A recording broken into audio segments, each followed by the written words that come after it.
Special Advisor to President Muhammadu Buhari on Media and Publicity, Femi Adesina, says the president will embark on his international engagement despite attacks on his advance convoy to Daura yesterday, which left 2 people injured. Adesina made the remarks on Wednesday while briefing State House correspondents after the weekly Federal Executive Council meeting. He says the president will not give in to terrorists and he will not jettison his international obligation. President Buhari today left Abuja for Senegal to participate in the International Development Association for Africa Summit in Dakar. He is expected back tomorrow. The president himself is billed to travel to Senegal this afternoon for an international conference. He will return to Abuja tomorrow and thereafter proceed to his hometown Daura for Salah. So it was the advanced team that was going ahead, made of security, protocol, media, transport, all the departments that have one or two things to do with the president's stay and comfort in Daura were the ones going ahead. So shortly before they got to their destination and land around Dusima area, you know that place is awash with banditry. So it was said that some group of bandits came out of the forest and engaged them. You should never give in to terrorists. The moment terrorists begin to stop you from doing things, then we might as well throw up our hands in surrender. The president should go ahead. Well, let's dip in the discussion now on the prison attack as 2 security analysts, Dennis Amachree, who's the former deputy director of the DSS, and Seyi Adetayo, a security consultant, join us now on the news. Thank you both, gentlemen, for being on the news tonight. Let me begin with you, Dennis Amachree. From Owerri to Kogi, from Edo to Oyo, and now to Abuja. What is making correctional facilities in Nigeria prone to these attacks? Thank you for having me tonight. And, like you said, right from Owerri to Benue to Kogi, and then even the Kuje prison attacks, all were reported. The intelligence was given to the prison authorities about the imminent attacks. And then apparently nothing was done. And I'm happy that the president is now asking for a full investigation into what, actually happened. Because after all these reports, there was also another report recommending that the prisons, upgrade their infrastructure as per the layout, as per the design, as per the age, even the maintenance. But I don't think the other prisons, including this particular highbrow one, are keeping to that. Because I don't see a tower, there's a tower right there, but are the towers fully manned? Are the lights working to watch over the prison premises? And, the walls are so thin. You can see where they blow and then went into the premises. It's just blocks put on each other. Prisons are not built like that. Prisons are built with reinforced concrete at a particular height, covered with concertina wiring. So I don't think we have been following the rules. We have to benchmark with other facilities like this, and then, of course, do the right thing. Right. They would say this is a medium correctional facility. And of course, the criteria for the fences are quite different. But we'll have the opportunity to really talk about this much later. But looking at the fact that not too long ago, University of Abuja saw some sort of attack where some lecturers got kidnapped and all of that. And now, Kuje, a correctional facility with close proximity with the Abuja International Airport. And according to the Minister of Defense, he's saying all the Boko Haram terrorists in that facility are nowhere to be found. They're not accounted for. Would you say Boko Haram is getting emboldened by the day? I agree with you. I agree with you that they are emboldened. When you look at it, the whole idea is to run over Abuja. And they are making incursions. In the past, they've gone to bomb the United Nations office and coming in there and doing this kind of thing. In fact, this particular attack is significant in the sense that I cannot see how they could have successfully, passed through all the checkpoints that we have, come in there, successfully attack and break into the prison, collected their friends and comrades, and then disappear.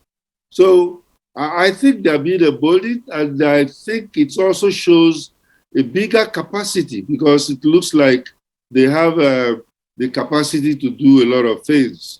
Maybe because of their affiliations with outside terrorists like ISWAP that is operating around the same area. Mr. Amachree, I hate to interrupt you, but we have some news just in. The Islamic State in West African province, otherwise known as ISWAP, has just claimed responsibility for the attack on Kuje prison in the nation's capital, Abuja. In a footage on Wednesday night, the terrorist sect showed some of its men shooting their way into the facility. Tens of fighters were seen marching in groups while vehicles and the building was on fire. And Dennis Amachree, I mean, that probably highlights the point Amaka was trying to make on your response to her question, the terrorists being emboldened. And, we can't really divorce the general existential crisis of security away from what we are seeing in these prison breaks. But let's talk about the president's statement, and if our producer can pull it up again, in what seems to be perhaps one of the strongest statements we've seen from President Muhammadu Buhari so far. He directly says he's disappointed with the intelligence system and expecting a comprehensive report on this shocking incident. I've never seen the president talk this way about his agencies, saying he's disappointed in intelligence. Dennis Amachree, what does this really say about intelligence gathering? These men come prepared and they are unrepelled for hours. They're able to carry out these attacks. What should Mr. President be doing next? I think some people have to be accountable for what has happened. Like I mentioned earlier, the intelligence agencies were on top of it. They also gave out that intelligence about the imminent attack. But the prison authorities have played down on this kind of reports. And then, of course, I'm happy that the president is now asking for a full investigation into it to see who dropped the ball. Because these things keep on happening from Owerri to Benin to Kogi, all over until we're about eight correctional facilities have been attacked, including this one. Right. Well, you have just highlighted, your thoughts there. But you know what? This is not the first time Mr. President will give some sort of matching order, because let's not forget, in recent times, he's actually giving major matching orders. Well, Sheyi joins us again now. Sheyi, so let me direct this question to you. Do you agree with Dennis Amachree, who's saying, you know what, the president might just come up with some sort of action? Do you expect some sort of shake-up in our military hierarchy? And do you think that some heads will roll after this audacious attack in the nation's capital? You think? Well, I might as well be shocked if I see heads rolling, because it's not characteristical of this government to fire people. You can count the number of people that have been fired over issues like this. The president might know better. I can also confirm from what you said that ISWAP claimed responsibility. I've just watched ISWAP press release. I've watched the video. ISWAP screened the video of the attack, showing how they blasted the wall, how they were setting things on fire. It's right now on social media. You know, they're so audacious and so bold as to carry this out, and also to show the world that they did not only carry it out. This is how we carried it out. So that Ed will roll. Even if Ed rolls now, it's not going to solve anything. It's not going to solve anything. There are critical issues that must be addressed. Up to this moment, we are not addressing those issues. Go to all the prisons in Nigeria today. There are cell phones in the prison yard. How are the cell phones getting there? Both for the VVIP and non-VVIP, they have access to phone. I can guarantee you that this attack was coordinated right from inside.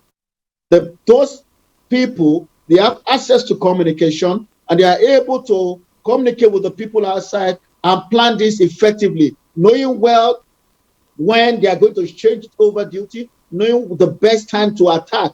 Mostly, period like this when there are festive season. This is important. We become serious in this country. Everything is not about religion. If you want to be religious, get out of our military system, get out of our security system. You cannot make a place that's supposed to be secure less secure because you are trying to celebrate. Or look at the beginning of Bokoharam attack, Bauchi prison attack. It was during festive and religious prayer.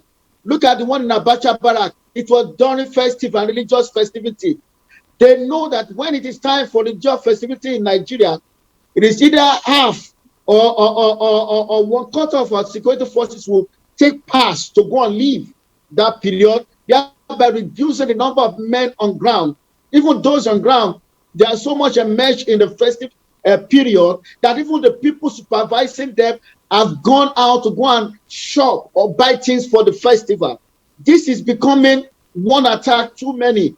It is following the same pattern. The best time to attack any Nigerian facility is during festive period or prayer time. People who are carrying arms will put their arms down and the place will be less secure. That is one aspect of it. The other aspect of it is that why is it that every time prisons are attacked in Nigeria, you have never read that at a particular point in time, the armed squad of Nigerian Correctional Service repair. Dennis Amachree, to you. I mean, you listen to Sheyi say certain issues need to be fixed. So how do we make the correctional facilities more secure? I mean, given your own experience, is it just about having enough man on ground to repel these attackers, or building the right fences, as you mentioned earlier? What will make these correctional facilities more secure? Okay, facilities like this are built with crime prevention to protect, criminals from having access. And then you find out that if we are going to secure the place, we have to either remove the location entirely. You can see that the prison is right inside the town, where next door, either there are houses or people and the streets are right there, I think locations like this should be isolated locations that are, situated in such a way that they are defense in depth. That means there will be barriers upon barriers before you get to the very meat of the whole thing. If you want to see an inmate, it will be very, very difficult for you. That is the physical security part of it. And then, of course, you have your high walls.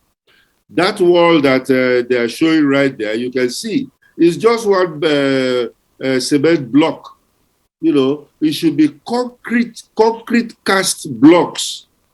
And of course, at the right height, whether it is maximum or minimum security, a correctional facility is a correctional facility designed to keep people in and not for them to either escape. Now, another thing that you do is to make sure that the vehicles that are coming in and out of that place are seriously interrogated.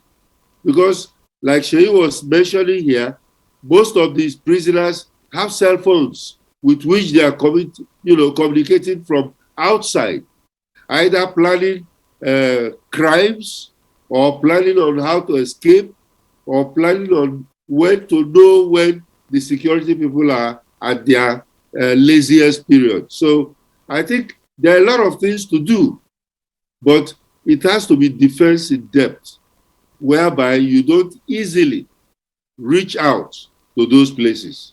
So what you're saying in essence is correctional facilities should not be placed close to residents and the rest, and it should really be protected. Gentlemen, you know, these are quite troubling development. Of course, they say this terrorist operated unchallenged for about 3 hours. Well, I would have to say thank you so much to you, Sheyi Adetayo, security consultant, as well as Dennis Amachree, who is a former deputy director of the Department of State Services. Thank you, gentlemen, for being here.